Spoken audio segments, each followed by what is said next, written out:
আমরা সরাসরি ঘটনার দিকে যাচ্ছি। এই ঘটনাটি আমাদের সংগ্রহ করে দিয়েছেন ইরাম। তবে এই ঘটনাটি লিখেছেন হয়তো অন্য কেউ। চলুন, যেভাবে লেখা আছে আমি সেভাবেই আপনাদের পড়ে শোনাচ্ছি ঘটনাটি।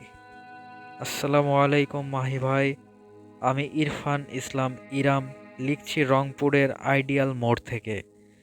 এখন যে ঘটনাটি শেয়ার করব, এই ঘটনাটি আমাকে শেয়ার করেছেন আপনার শ্রোতা মোহাম্মদ ইসমাইল হোসেন রামিম। তিনি একজন এইচএসসি পরীক্ষার্থী।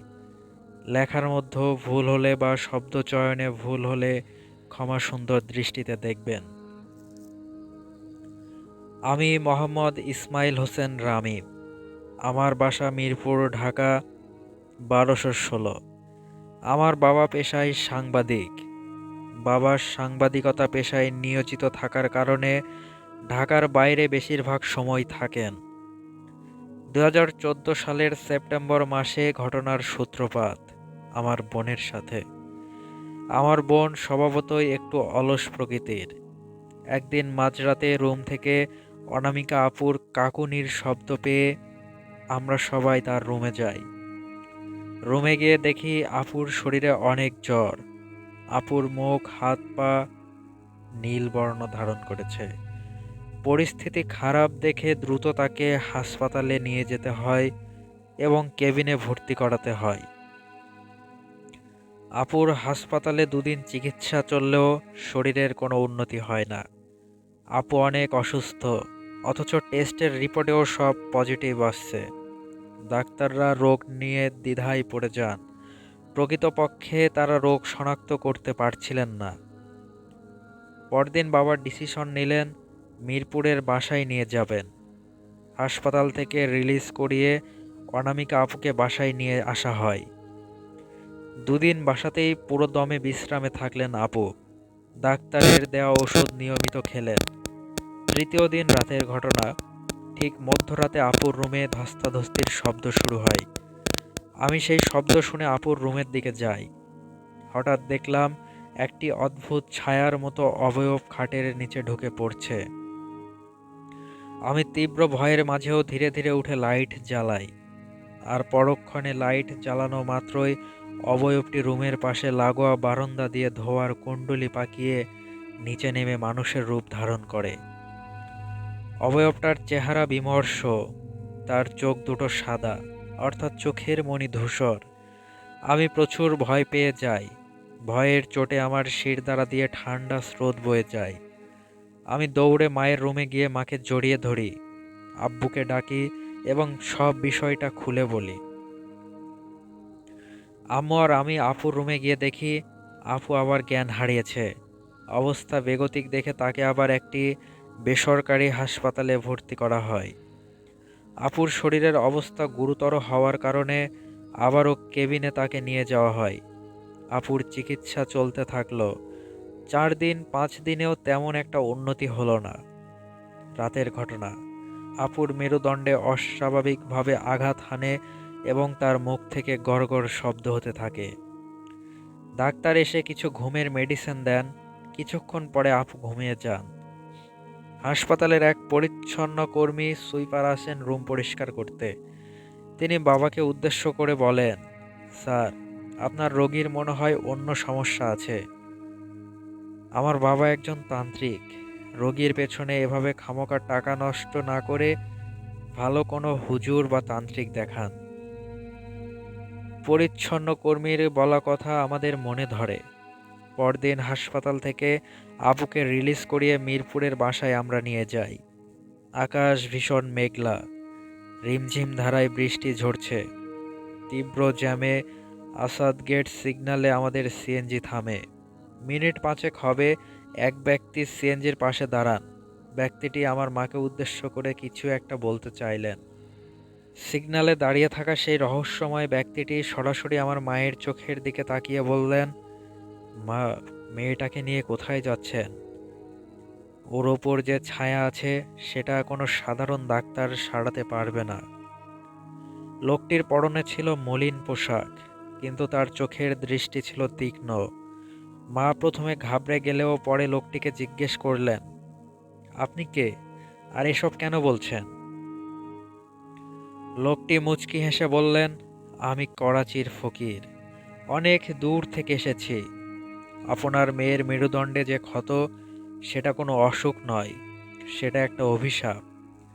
সিগন্যাল ছেড়ে দেওয়ায় সিএনজি চলতে শুরু করে, কিন্তু লোকটির কথাগুলো আমাদের মনে বিষের মতো বিঁধে রইল। বাসায় ফেরার পর অনামিকা আপুর অবস্থা আরও অবনতি হতে থাকে। তিনি এখন আর স্বাভাবিকভাবে কথা বলেন না, সারাক্ষণ বিড়বিড় করেন, আর মাঝে মধ্যে অমানসিক শক্তিতে চিৎকার করে ওঠেন। একদিন রাতে আমি বারান্দায় দাঁড়িয়েছিলাম, হঠাৎ মনে হলো কেউ আমার কানে কানে ফিস ফিস করে বলছে, ওকে নিয়ে যাও, না হলে আমরা সবাই শেষ হয়ে যাব। ভয়ে আমার হাত পা জমে বরফ হয়ে গেল। রুমে গিয়ে দেখি আপু খাটের উপর বসে আছেন, কিন্তু তার বসার ভঙ্গিটা একদম মানুষের মতো নয়। তার ঘাড়টা অদ্ভুতভাবে ঝুলে আছে, আর তিনি এক দৃষ্টিতে জানালার দিকে তাকিয়ে আছেন। বাবা সেই সুইপারের দেওয়া ঠিকানায় এক তান্ত্রিকের সাথে যোগাযোগ করেন। সেই তান্ত্রিক বাসায় এসে আপুকে দেখেই আঁতকে উঠলেন। তিনি বললেন, এই ঘরে এমন কিছু প্রবেশ করেছে যা এই দুনিয়ার নয়। আপনারা দ্রুত এই মেয়েকে নিয়ে অন্য কোথাও চলে যান, না হলে এই বাড়ি কবরে পরিণত হবে। তান্ত্রিকের কথা শুনে আমরা সবাই বাকরুদ্ধ হয়ে গেলাম। বাবা ঠিক করলেন আমাদের পৈতৃক বাড়িতে কয়েক দিনের জন্য চলে যাবেন, কিন্তু প্যাকিং করার সময় হঠাৎ আলমারিগুলো নিজে নিজেই খুলতে আর বন্ধ হতে শুরু করলো। ঘরের সব লাইট একসাথে দপদপ করতে লাগলো। অনামিকা আপু হঠাৎ খাট থেকে নেমে এসে আমার সামনে দাঁড়ালেন। তার গায়ের চামড়া কেমন যেন কুঁচকে গেছে, আর গায়ের রং ফ্যাকাশে সাদা হয়ে গেছে। তিনি আমার দিকে তাকিয়ে এক পৈশাচিক হাসি দিলেন। সেই হাসিতে কোনো মমতা ছিল না, ছিল শুধু ঘৃণা। তিনি বললেন, রামিম, তুই কি লুকোচুরি খেলবি? আমি লুকিয়েছি, এবার তুই খুঁজে বের কর। বলতে বলতে তিনি যেন বাতাসের সাথে মিশে বারান্দার দিকে মিলিয়ে গেলেন। আমরা দৌড়ে বারান্দায় গিয়ে দেখলাম নিচে কেউ নেই, অথচ চারতলার বারান্দা থেকে মানুষ লাফ দিলে শব্দ হওয়ার কথা। পরদিন সকালে আমরা করাচির সেই ফকিরকে আবার আসাদ গেটের কাছে খুঁজে পেলাম। তিনি যেন আমাদের অপেক্ষাতেই ছিলেন। তিনি বললেন, আপনারা মিরপুরের যে বাড়িটিতে থাকেন সেটি একসময় একটি পুরনো কবরস্থানের উপর নির্মিত হয়েছিল। সেখানে এক করাচির জাদুকরকে জীবন্ত কবর দেওয়া হয়েছিল বহু বছর আগে। আপনার মেয়ে না জেনে সেই জাদুকরের কবরের উপর পা রেখেছিল। মা কেঁদে উঠে বললেন, এখন আমাদের উপায় কি? ফকির এক অদ্ভুত মন্ত্র পড়তে শুরু করলেন আর বললেন, উপায় একটাই, তাকে আবার সেই কবরে ফিরিয়ে নিয়ে যেতে হবে যেখান থেকে সে এসেছে, কিন্তু কাজটা সহজ নয়। রাত বাড়ার সাথে সাথে বাসার পরিবেশ আরো ভারী হয়ে উঠল। হঠাৎ রান্নাঘর থেকে কাঁচ ভাঙার বিকট শব্দ এলো।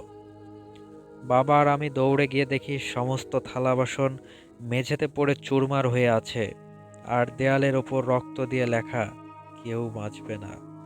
সেই মুহূর্তেই পেছনের দরজাটা সশব্দে বন্ধ হয়ে গেল। আমরা বুঝতে পারলাম আমরা এই ঘরের ভেতর আটকা পড়ে গেছি। বাইরের বৃষ্টির শব্দ আর ভেতরের এক অশরীরী উপস্থিতিতে আমাদের নিঃশ্বাস বন্ধ হয়ে আসছিল। রান্নাঘরের দরজাটা ভেতর থেকে কেউ যেন এক অদৃশ্য শক্তিতে আটকে দিয়েছিল। বাবা আর আমি প্রাণপণে ধাক্কা দিচ্ছিলাম, কিন্তু ভারী দরজাটা এক চুলো নড়ছে না। দরজার ওপাশ থেকে তখন শুরু হলো এক অমানুষিক অট্টহাসি, যেটা অনামিকা আপুর গলার আওয়াজ হলেও সুরটা ছিল সম্পূর্ণ অচেনা। হঠাৎ আমাদের মাথার উপরের সিলিং ফ্যানটা বনবন করে ঘুরতে শুরু করলো, অথচ সুইচ বন্ধ। বাতাসের ঝাপটায় ঘরের আসবাবপত্র এদিক সেদিক আছড়ে পড়ছে। ঠিক সেই মুহূর্তে ড্রয়িং রুমের দিক থেকে মায়ের চিৎকার ভেসে এলো।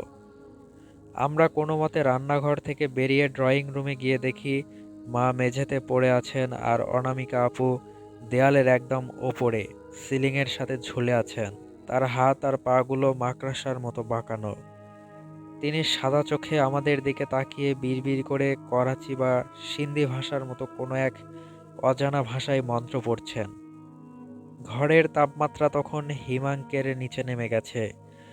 আমাদের মুখ দিয়ে ধোঁয়া বের হচ্ছিল। বাবা সাহস করে এগিয়ে গিয়ে জোরে জোরে সূরা পাঠ করতে শুরু করলেন। কিন্তু আফু শুধু মাথাটা 180 ডিগ্রি ঘুরিয়ে বাবার দিকে তাকিয়ে এক অদ্ভুত গোঙানি দিলেন। পরদিন ভোরে আমরা আবার সেই করাচির ফকিরের সন্ধানে বের হলাম। অনেক খোঁজাখুঁজির পর তাকে পাওয়া গেল আসাদ গেটের একটি পুরনো মাজারের পাশে। লোকটা আমাদের দেখেই বললেন, সময় শেষ হয়ে আসছে। আজ অমাবস্যা। আজ রাতের মধ্য যদি সেই জাদুকরের বিদেহী আত্মাকে শান্ত করা না যায়, তবে আপনার মেয়ের শরীর চিরদিনের জন্য তাদের দখলে চলে যাবে। তিনি আমাদের হাতে কালো রঙের একটি সুতো আর একটি পুরনো তামার মুদ্রা দিয়ে বললেন, এটা আজ রাতে ওর বালিশের নিচে রাখবেন। আর কোনো অবস্থাতেই রাত 12টার আগে ঘরের বাতি নেভাবেন না।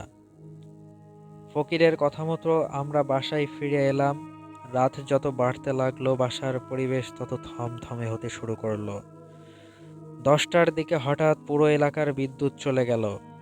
আইপিএস এর আলো কাজ করছে না। ঘুটঘুটে অন্ধকারে আমরা চারজন এক রুমে বসে আছি। হঠাৎ শোনা গেল বারান্দার গ্রিলে কেউ নখ দিয়ে আঁচড় কাটছে। খচখচ শব্দটা ক্রমশ ড্রয়িং রুমের জানালার দিকে এগিয়ে আসছে। আমি টর্চ জ্বালাতেই দেখলাম জানালার কাঁচের ওপাশে সেই সাদা চোখের অবয়বটা দাঁড়িয়ে আছে। তার মুখে সেই বিমর্ষ হাসি। হঠাৎ আপু আমার হাতটা শক্ত করে চেপে ধরলেন। তার হাত বরফের মতো ঠান্ডা। তিনি আমার কানে ফিসফিস করে বললেন, রামিম, সে এসে গেছে। ও মুদ্রার কথা জানে। ওটা সরিয়ে ফেল, না হলে ও আমাদের সবাইকে ছিঁড়ে ফেলবে। আমি ভয়ে কুঁকড়ে গেলাম। বাবার হাতে থাকা মোমবাতিটা হঠাৎ নিভে গেল। অন্ধকারের মাঝে আমরা শুধু শুনতে পাচ্ছিলাম কারো ভারী নিঃশ্বাসের শব্দ আর মেঝেতে কিছু একটা টেনে নেওয়ার আওয়াজ। হঠাৎ ডাইনিং টেবিলটা উল্টে পড়ার শব্দ হলো, আর সাথে সাথে মা আর্তনাদ করে উঠলেন। টর্চটা জ্বালিয়ে দেখলাম মা সেখানে নেই। ডাইনিং রুমের দরজাটা হা হয়ে খোলা, যেখান থেকে আসছে পচা মাংসের এক বিকট দুর্গন্ধ। আমরা দৌড়ে সেখানে যেতেই দেখলাম করিডরের শেষে এক ছায়ামূর্তি মায়ের চুল ধরে হিড়হিড় করে টেনে নিয়ে যাচ্ছে স্টোর রুমের দিকে। সেই মূর্তিটি আর কেউ নয়, স্বয়ং করাচির সেই জাদুকর যার বর্ণনা ফকির দিয়েছিল। তার সারা শরীর থেকে কালো ধোঁয়া বেরোচ্ছে। আমরা চিৎকার করে আগাতে চাইলাম, কিন্তু আমাদের পা যেন মেঝের সাথে কেউ আঠা দিয়ে আটকে দিয়েছে। স্টোর রুমের অন্ধকার থেকে মায়ের গোঙানির শব্দ ভেসে আসছিল। আমরা শত চেষ্টা করেও পা নাড়াতে পারছিলাম না, যেন অদৃশ্য কোনো শেকল আমাদের মাটির সাথে গেঁথে রেখেছে। ঠিক সেই মুহূর্তে ঘরের কোণে রাখা সেই তামার মুদ্রাটি নিজে থেকেই উজ্জ্বল হয়ে উঠতে শুরু করলো। মুদ্রা থেকে বের হওয়া নীলচে আলো পুরো করিডরকে আলোকিত করে দিল, আর সাথে সাথে আমাদের পায়ের ওপর থাকা সেই অদৃশ্য বাঁধন আলগা হয়ে গেল। বাবা দ্রুত পকেট থেকে সেই কালো সুতো বের করে চিৎকার করে সূরা পাঠ করতে করতে স্টোর রুমের দিকে ধাওয়া করলেন। আমি আর বাবা ভেতরে ঢুকেই দেখলাম সেই কালো ধোঁয়ার মতো অবয়বটি মাকে এক কোণে চেপে ধরেছে। কিন্তু মুদ্রার আলো যখনই সেই অবয়বটির ওপর পড়ল, সে যন্ত্রণায় চিৎকার করে উঠল। তার সেই চিৎকার মানুষের মতো ছিল না, যেন হাজারো হিংস্র পশুর গর্জন একসাথে মিশে গেছে। হঠাৎ করেই ঘরের জানালার কাঁচগুলো চুরমার হয়ে ভেঙে পড়ল, আর বাইরে থেকে সেই করাচির ফকিরের কণ্ঠস্বর ভেসে এলো। তিনি উচ্চ স্বরে দোয়া পড়ছিলেন। সেই দোয়ার জোরে স্টোর রুমের দেয়ালগুলো কেঁপে উঠল। অনামিকা আপু তখন টলতে টলতে স্টোর রুমের দরজায় এসে দাঁড়ালেন। তার চোখের সেই সাদা ভাবটা ধীরে ধীরে কেটে যাচ্ছে, কিন্তু তিনি তখনও পুরোপুরি স্বাভাবিক নন। ফকির বাইরে থেকে চিৎকার করে বললেন, রামিম, মুদ্রাটা ওর বুকের ওপর ধরো, এখনই সময়। আমি সাহস সঞ্চয় করে বাবার হাত থেকে মুদ্রাটা নিয়ে সেই কালো ছায়ার দিকে ছুঁড়ে দিলাম। মুদ্রাটি ঠিক সেই অবয়বের বুকের মাঝখানে গিয়ে বিঁধে গেল। মুহূর্তের মধ্যে এক প্রচণ্ড বিস্ফোরণ হলো এবং পুরো ঘর সাদা ধোঁয়ায় ভরে গেল। সেই ধোঁয়ার মাঝখান থেকে আমরা দেখতে পেলাম সেই জাদুকরের বিমর্ষ চেহারাটি ধীরে ধীরে ধূলিকণার মতো বাতাসে মিশে যাচ্ছে। শেষবারের মতো এক দীর্ঘশ্বাস ফেলে সে চিরদিনের জন্য মিলিয়ে গেল। পরদিন সকালে যখন সূর্য উঠল, তখন ঘরে আর কোনো ভারী পরিবেশ ছিল না। পাখিদের কিচিরমিচির আর জানালার ফাঁক দিয়ে আসা রোদে ঘরটা একদম শান্ত মনে হচ্ছিল। অনামিকা আফু তখন গভীর ঘুমে আচ্ছন্ন, কিন্তু তার শরীরের সেই নীলচে ভাব আর নেই। তার গায়ের জ্বর পুরোপুরি নেমে গেছে। ডাক্তার এসে পরীক্ষা করে অবাক হয়ে বললেন, এটা অলৌকিক। গত কয়েকদিন ধরে যা চলছিল তার কোনো চিহ্নই এখন নেই। মা সুস্থ হয়ে ওঠার পর আমরা করাচির সেই ফকিরকে খুঁজতে আসাদ গেটে গিয়েছিলাম তাকে ধন্যবাদ দিতে। কিন্তু সেখানে গিয়ে জানতে পারলাম ওই নামে কেউ কোনোদিন ওই এলাকায় ছিল না। স্থানীয় এক বৃদ্ধ বললেন, আপনারা যাকে করাচির ফকির বলছেন তিনি আসলে এই মাজারের বহু বছর আগের এক খাদেম ছিলেন, যিনি মানুষের বিপদে এভাবেই অদৃশ্যভাবে সাহায্য করে বেড়ান। এরপর আমরা সেই অভিশপ্ত বাসা ছেড়ে নতুন এক বাসায় উঠে আসি। এখন অনামিকা আপু পুরোপুরি সুস্থ। তিনি আবার তার পড়াশোনা শুরু করেছেন। সেই রাতের বিভীষিকা এখন আমাদের কাছে শুধুই এক দুঃস্বপ্ন। মাঝে মাঝে রাতে জানালার বাইরে বৃষ্টির শব্দ শুনলে সেই রাতের কথা মনে পড়ে যায়, কিন্তু আমরা জানি সেই অশুভ শক্তি আর কোনোদিন ফিরে আসবে না। তো আজকের মতো এখানেই। আবারও দেখা হবে অন্য কোনো দিন, অন্য কোনো শ্রোতার হাড় হিম করা সত্য ঘটনা নিয়ে। ততক্ষণের জন্য সবাই ভালো থাকবেন, সুস্থ থাকবেন এবং ভূত গল্প বাই মাহির চ্যানেল সাবস্ক্রাইব করতে ভুলবেন না। আল্লাহ হাফেজ।